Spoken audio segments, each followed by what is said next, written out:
And President Washington saying to himself, you know, if we don't abide by this Treaty of 1778, if we don't do that, we're going to be in a war with France.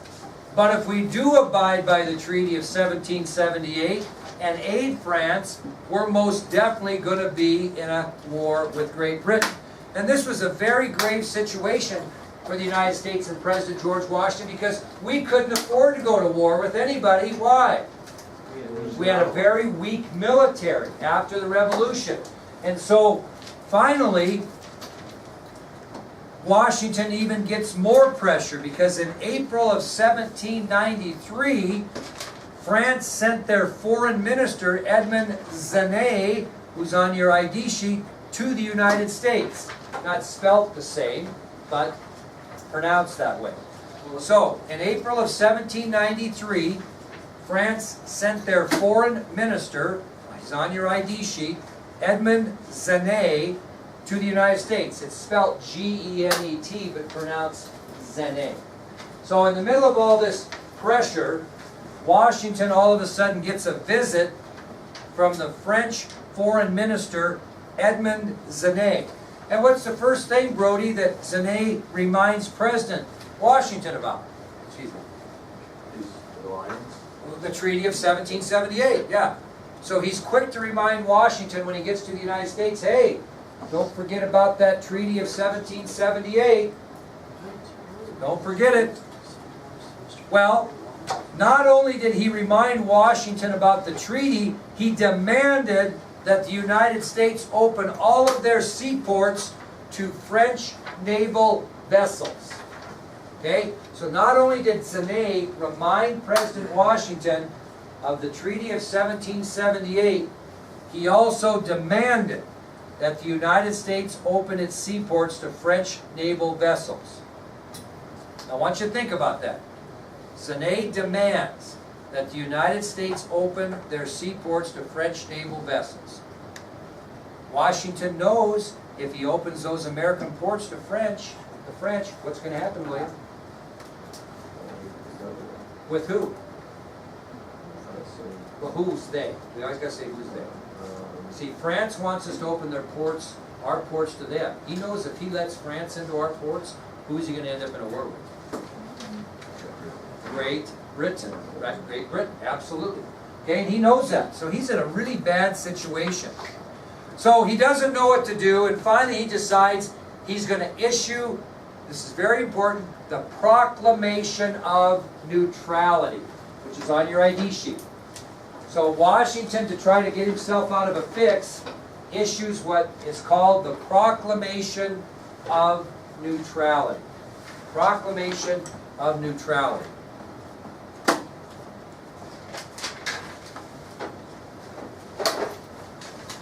What's that say? Andrew, what's that mean? Proclamation of Neutrality. What's that mean? They're proclaiming that they're going to be neutral. Who's they? The U.S.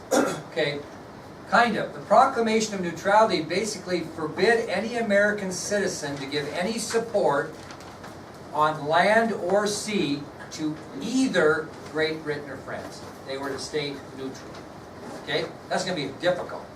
But the Proclamation of Neutrality that was issued by President Washington forbid any American citizen to give any support whatsoever, either on land or sea, to either Great Britain or France. American citizens were to stay neutral.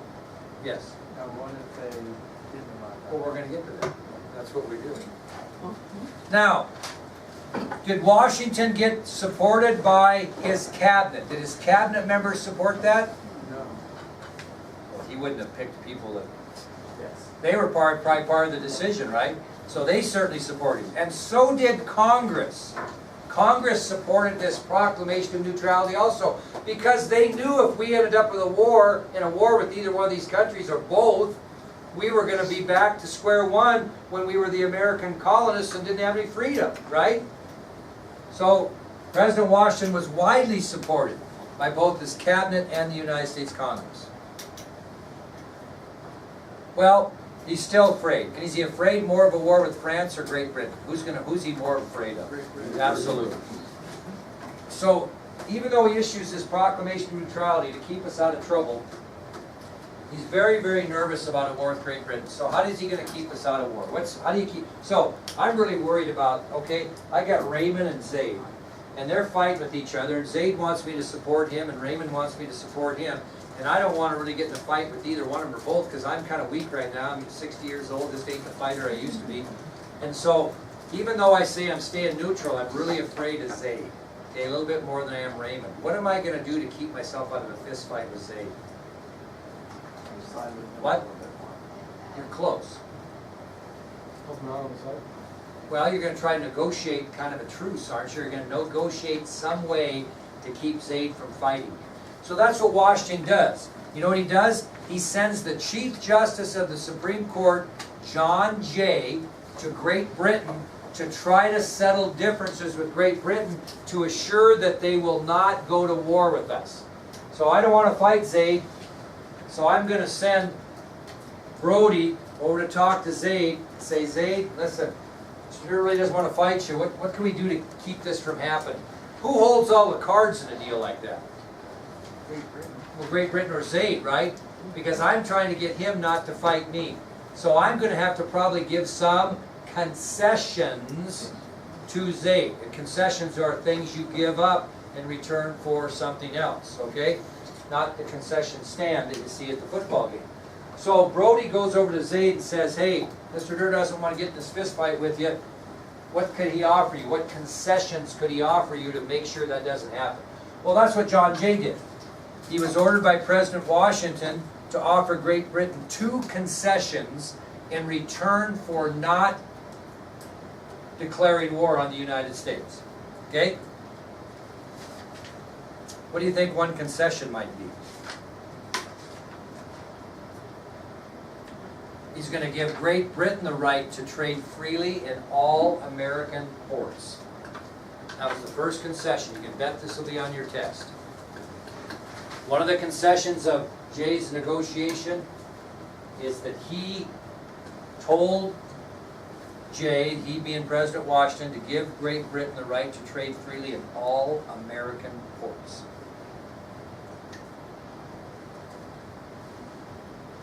Now, I really want to test you here because I think you can get this figured out.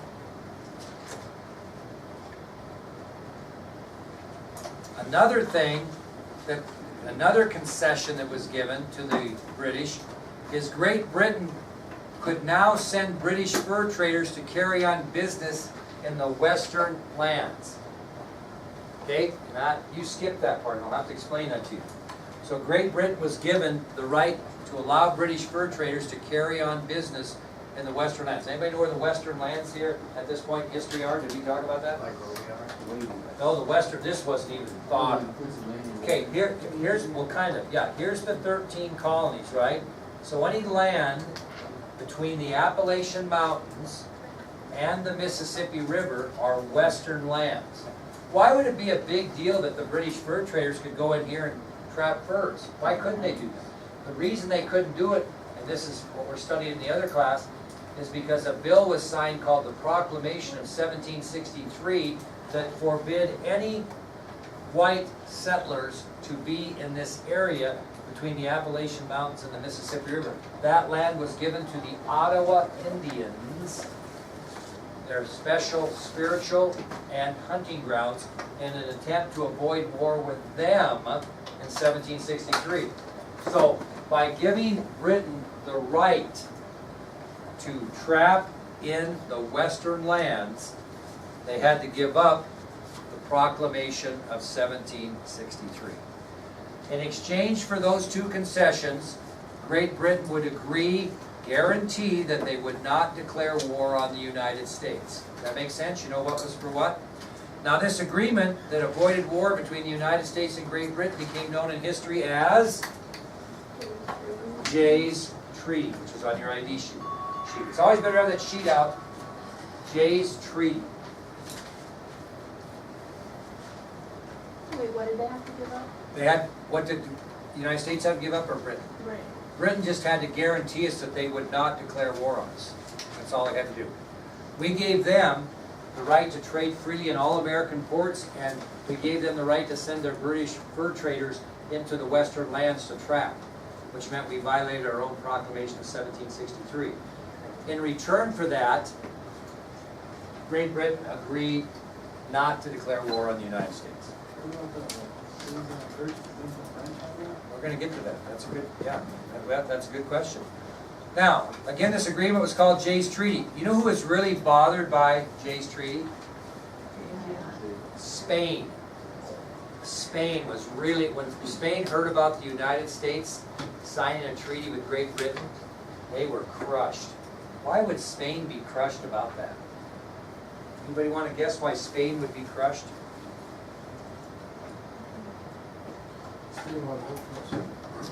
What? No.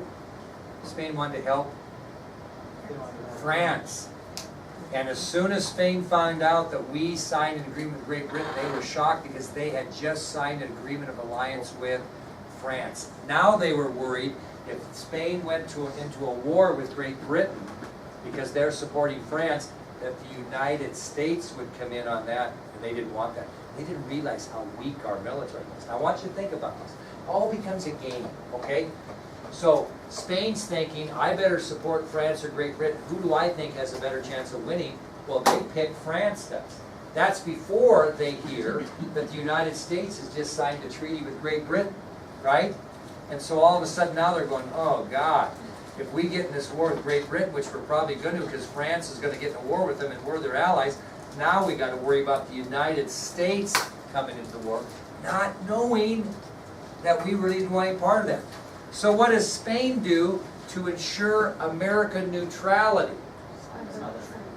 They send, they are interested in giving us concessions to keep us out of a war.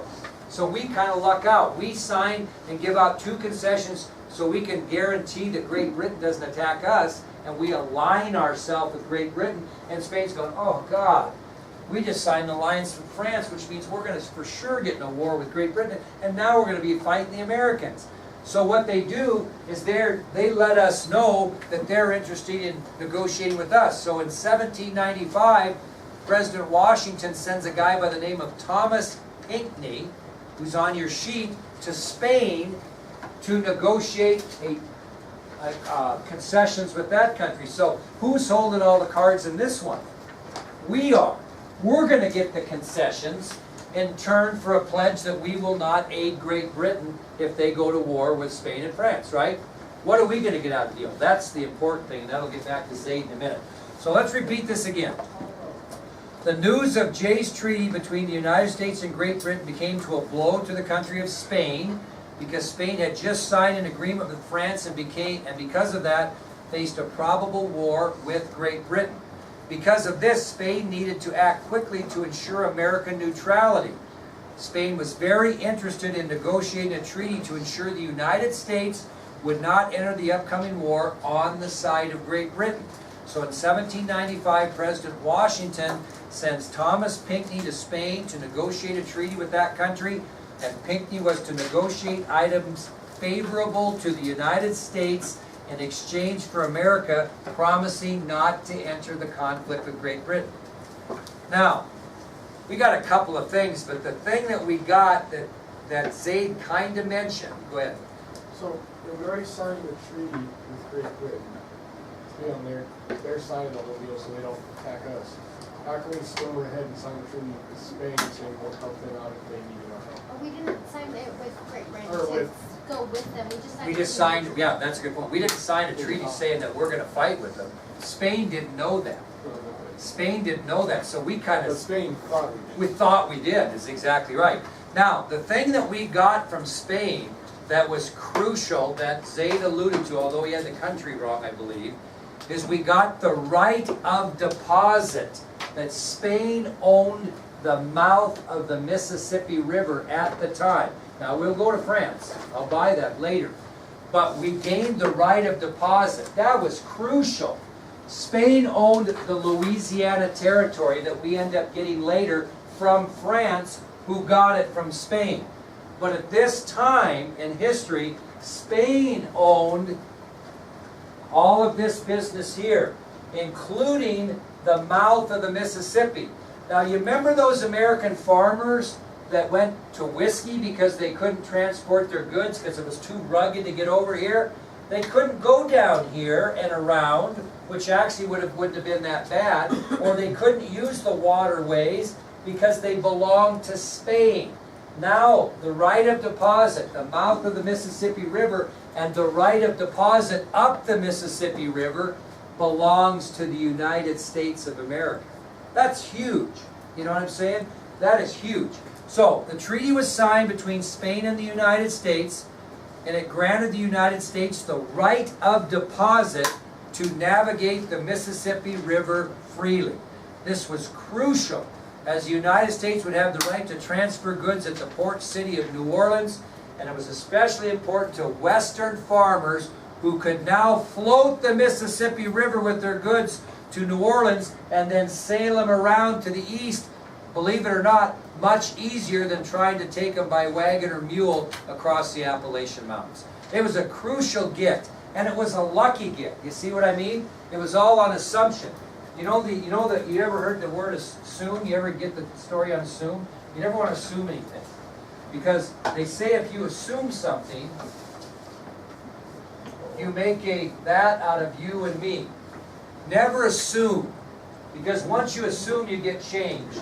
Okay? And Spain assumed that we had signed this treaty with Britain saying that we would fight with them. Right? We didn't do that. But we gained the right of deposit out of the deal, which was huge. Absolutely huge. All right, we're doing good. That'll take us to our next and last subtopic, President Washington's administration and his farewell address. What we're going to do is we're going to sum up his 8 years as president, and we're going to tell you the things that he emphasized when he gave his farewell address when he left the presidency. And then we'll decide whether we listen to him or not. Very good. Okay? So President Washington's administration and his farewell address. Now, it's 1796, William, and President Washington's decided, I've had enough of this presidency, right? Could he have served again if he wanted to? He could have served 100 terms if he wanted to. That didn't come into effect, like I mentioned, until right here. And we're only right here. Okay? But he had enough. He decided he would not serve a third term as President of the United States. So let's look at the 4 major goals that he accomplished during his 2 terms in office. These are the things that got done when President Washington served 8 years as president. 4 things that got done. Is this true? Did the administration help set the new nation on solid foundations financially? Yes. Sure did. So there was a goal that was accomplished during the Washington presidency. The administration helped set the new nation on solid foundations financially. True or false? True. Okay? So Washington's presidency helped set the new nation on solid foundations financially. True or false? The Washington administration developed a federal government with a judicial system and constitution. True. There was the second goal that was accomplished during the Washington presidency. Is his presidency helped develop a federal government that included a judicial system and a constitution. Okay? Washington's presidency developed a federal government that included a judicial system and a constitution. What was the judicial system? Laws, law enforcement officers, courts. What was the Constitution? The written laws of the United States of America as a group, not as individual states.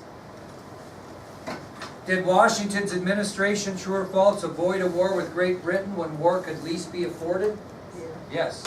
It avoided war with Great Britain when war could least be afforded. We wanted to buy a brand new car. You got no money, you can't do it, right? So you could least afford to buy a brand new car when you have no money. You could least afford to go to war when you have no military strength. So we avoided war with Great Britain, he did in his administration, when war could least be afforded. And maybe the most important one at the time is George Washington's presidency received the right to navigate the mouth of the Mississippi River. George Washington's presidency gave the United States the right to navigate the mouth of the Mississippi River, which was huge. So, what did President Washington's administration accomplish? It set the nation on solid foundations financially.